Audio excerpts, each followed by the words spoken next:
Salut l'équipe, aujourd'hui vidéo un petit peu spéciale sur la chaîne First Team puisqu'on a eu l'occasion de parler avec un journaliste américain qui est actuellement dans la bulle. Ce journaliste américain c'est Chris Haynes de Yahoo Sport, un insider bien connu aux États-Unis, qui est dans la bulle depuis le tout début de la mise en place à Orlando, à Disney. Donc pendant, vous allez voir, 20 minutes, il nous explique un petit peu comme tout cela se passe depuis le début avec les joueurs, pour les journalistes, les avantages et aussi les défauts et les difficultés pour certains joueurs de rester dans la bulle. Vous savez forcément que je fais allusion à Lou Williams. C'est une interview assez exclusive pour la First Team.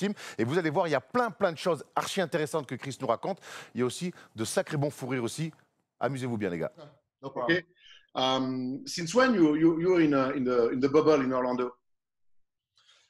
I got here late June. So I want to say June 29th. So I'm already approaching a month. I was one of two reporters to get here early. I got here a week before the players and about 3 weeks before the rest of the media were allowed in the bubble. And so I've kind of seen it all, man, from day one, how this whole process got started. What was your first feeling when you arrived in the bubble? I was nervous, a little scared because I wasn't tested prior. Like I'd never gone through the testing, and you know, you just seen so many people that you've come in contact with. You've seen so many people test positive.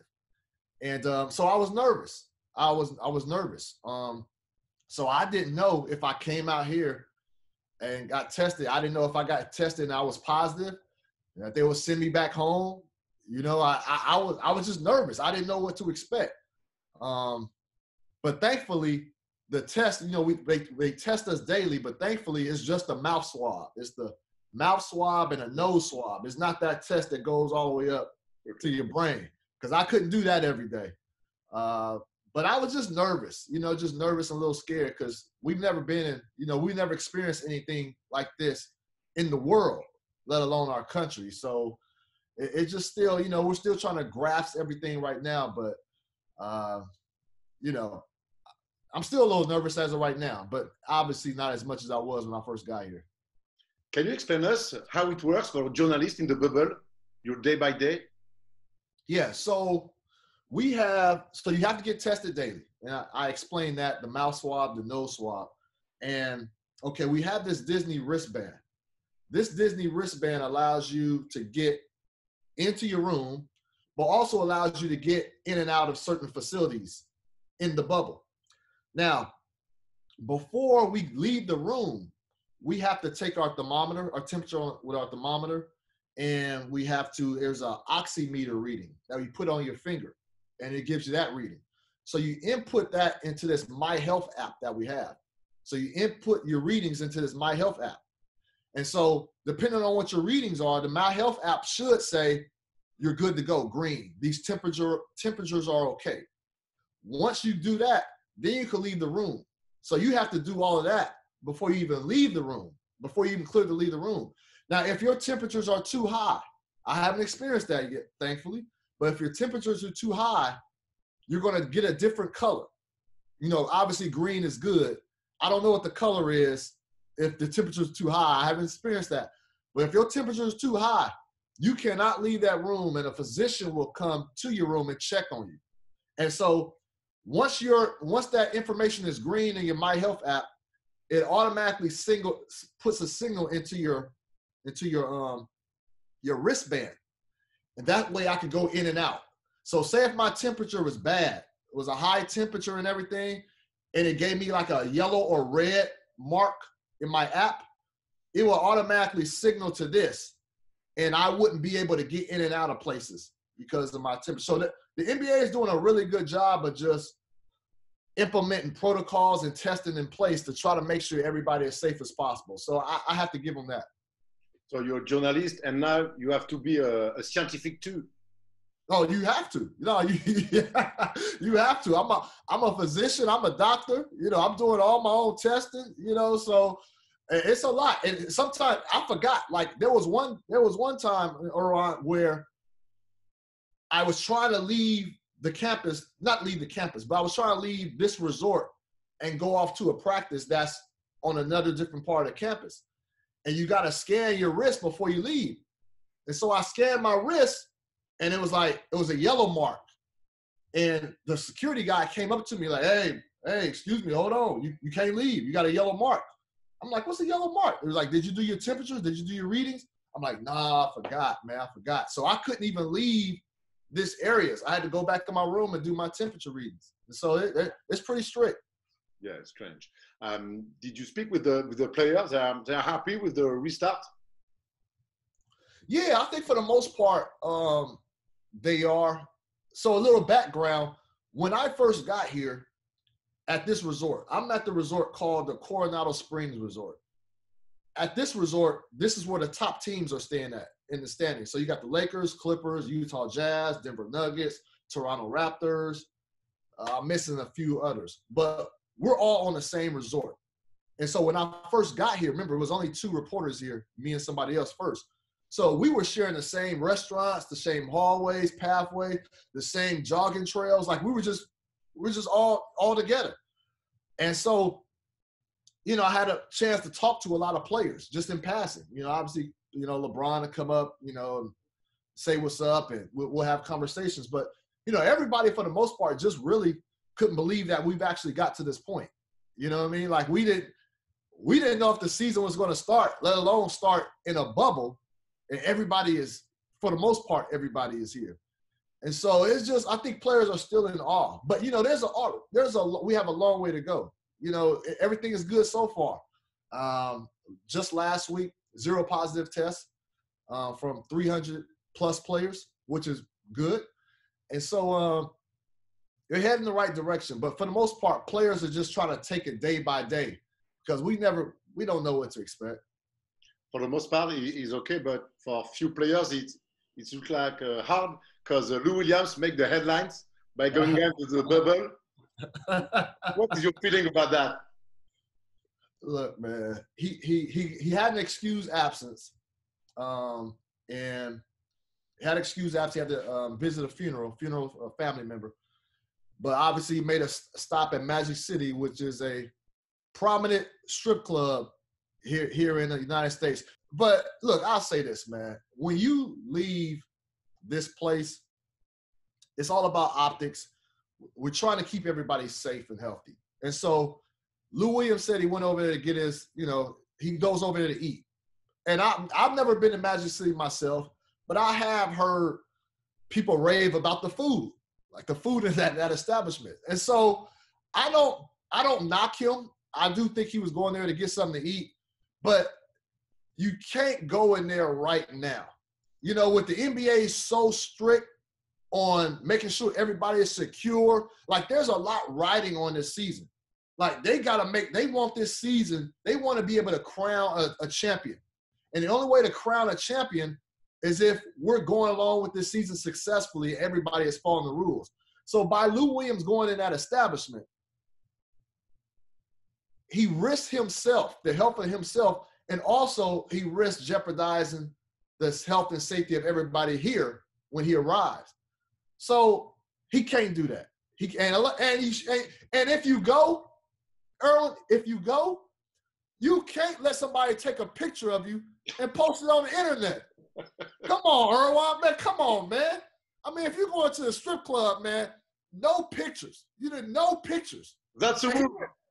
Erwin, he went in the strip club with the, hold on, man. I got to show you this. Hold on. I got to show you this. He went in the strip club with the NBA mask.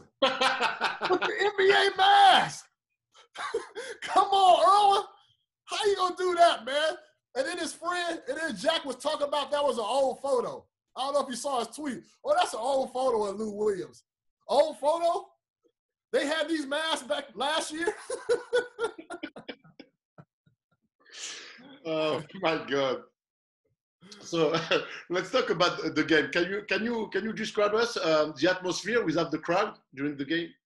It's different. It's cool. It's pretty cool. It's pretty unique. I don't know how much the fans are going to be able to hear on TV because I'm pretty sure they'll be bleeping things out and there'll be music playing, so you probably can't hear them as clear. But our seats, we're right there. And you're hearing everything. You're hearing all the cussing. You're hearing the trash talk. You're hearing the communicating on defense. So really good to hear. And you're hearing the interactions with the referees. That's been cool. And so I'm interested in seeing how much of that is going to be aired on TV. How much fans watching on TV are going to be able to just witness and listen to the encounters that players have with one another, the banter they have with the coaches on the sideline. Because for us, it's a treat. It's like watching the practice. It's like watching the practice. You're just hearing guys going, you know, but this is definitely more of important circumstances in games. So guys are more riled up. The competitive nature is high, you know, a little bit higher. And so it's been a treat, man. You know, LeBron James, he keeps talking. Chris Paul talks the whole game. Who else? Russell Westbrook be talking. Like it's cool just to hear how they be getting on guys. So I hope that's an aspect of the game that fans will get to be able to listen to as well. Do you think the intensity, the level is the same than in the regular season a few months ago? The intensity level. I think so. It's going to be strange not having fans just for that momentum factor. Because, you know, when teams go on 6-0, 8-0 runs, the fans get into it. You can kind of feel it. That's not going to be there. I think the intensity level is going to be there strictly because these guys are competitors. It's still being watched on TV. Nationally, everybody is seeing. I mean, globally, everybody is going to see this game. So you can't go out there looking like a bum. You know what I mean? You got to go out there and try to outdo the opposition. So I think the intensity level is going to be there. But the only difference is these guys are going to have to muster up their own energy and their own momentum within themselves. And that may be difficult at times. Do you think the NBA can stop again? The only way the NBA is going to stop again is if there's another outbreak in positive tests. And so far, this thing it's worked. So-called these protocols, these safety measures have worked. And guys are following the rules. You got some guys walking without a mask on and things here and there. Social distancing could be a little better. But overall, I think people are trying to do their best. Because like I said, we haven't experienced anything like this. We're still learning. We're still trying to adjust to this new norm. Hopefully this is not a permanent norm. We're just trying to adjust to the current times.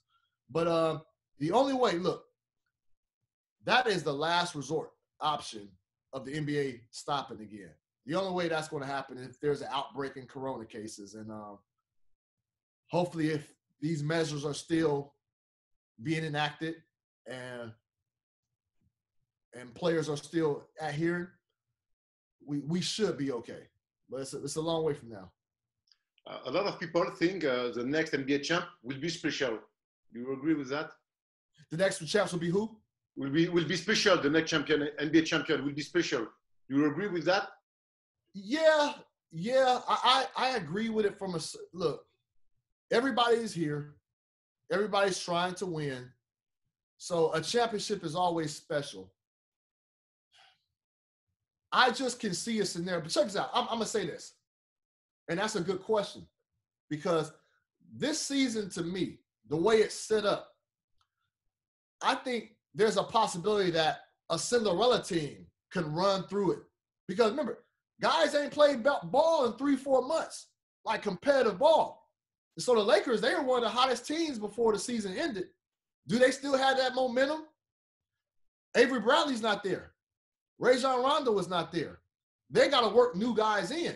And so this season reminds me a little bit of the 99 lockout shortened season when you had the 8th seed Knicks go all the way to the finals.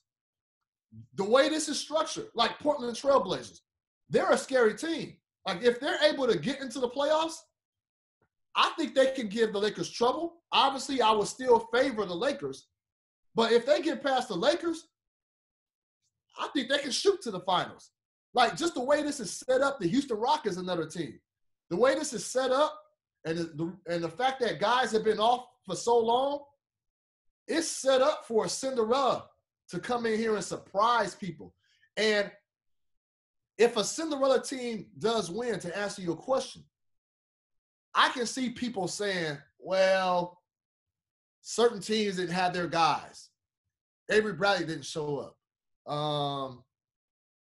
Kyrie didn't show up. You know, man, I can see people putting an asterisk next to this. But it's going to be special because it's the first of its kind. But I can still see people saying, look, all the players were not there. And all the players didn't buy in. So I'm going to give this title an asterisk. I can see that as well. And special doesn't mean not good. Yeah, it doesn't mean, yeah, I agree with you there. But it's just the fact that, you know, it's the fact that there was a lot of hesitancy from a lot of players to come out here. You know, there was a lot of players who felt like, you know, especially with what's going on in society right now with the racial injustice and social justice movement, Black Lives Matter. A lot of guys, like they work, and this is the same in any field. Like if you want to do your best work, whatever work that is, you got to be committed. You got to be invested. There was players waffling on if they should come or not. And for good reason. There's a lot of things going on in society that's much more important than basketball. But that commitment wasn't there. That drive was, even still to right now.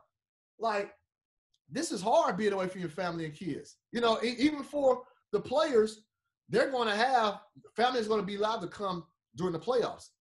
For media, we don't get nothing. So I'm here from late June to October. Nothing. And so it takes a commitment, a sacrifice to be able to come here. And some guys are still not all the way. I mean, look at Lou Williams. Look at Lou Williams. Now, look, I'm not knocking the dude, but I'm saying, like, if a team gives you an excused absence to go go to a funeral, that's what they're expecting you to do. You know what I mean? Like, you can't get caught being at a strip club. Like, during a pandemic, you can't. That can't happen. So I can definitely see people tainting this championship.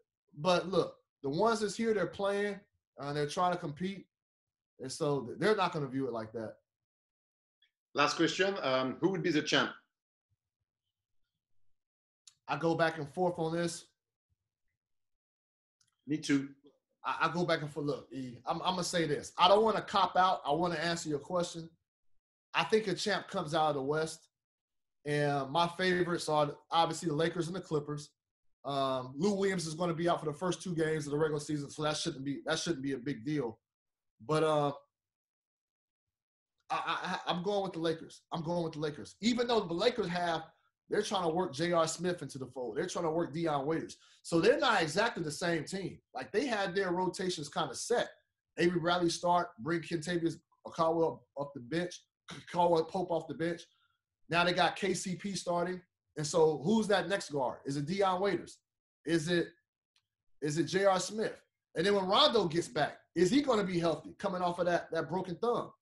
Is he going to be able to, give them quality effort? Maybe Caruso go to play point guard? Caruso, he can play some point guard, but they've never really played him significant minutes, especially in playoff games. So I have a hard time seeing him get a ton of minutes. He could. Same with Quinn Cook. They usually don't play Quinn Cook a lot of minutes in meaningful games. And so I don't know. And then another thing you have to factor in is the testing. Like, what if a star player for one of these teams tests positive, has to be out 7 to 10 days? That could ruin a team's chances of winning depending on when that player tests positive. So there's a lot of factors in play here. But if we're talking strictly basketball, no injuries, no positive tests, I go back and forth between Lakers and Clippers. I do. No disrespect to the Bucks, no disrespect to the Toronto Raptors, but man, there's too much firepower over in the West. I understand. I'm like you. Lakers or Clippers, but for me, Clippers more than Lakers, but we'll see. Yeah, no, I hear you. Those are good. Those are good selections. Guys have to stay there are some guys that's having problems staying here, being isolated here. You know what I mean? Like, Yeah. will there be a guy that say, I can't take it and leaves? You know, there's a lot of factors at play. Okay, thank you, Chris. No problem, man. Thanks for having me.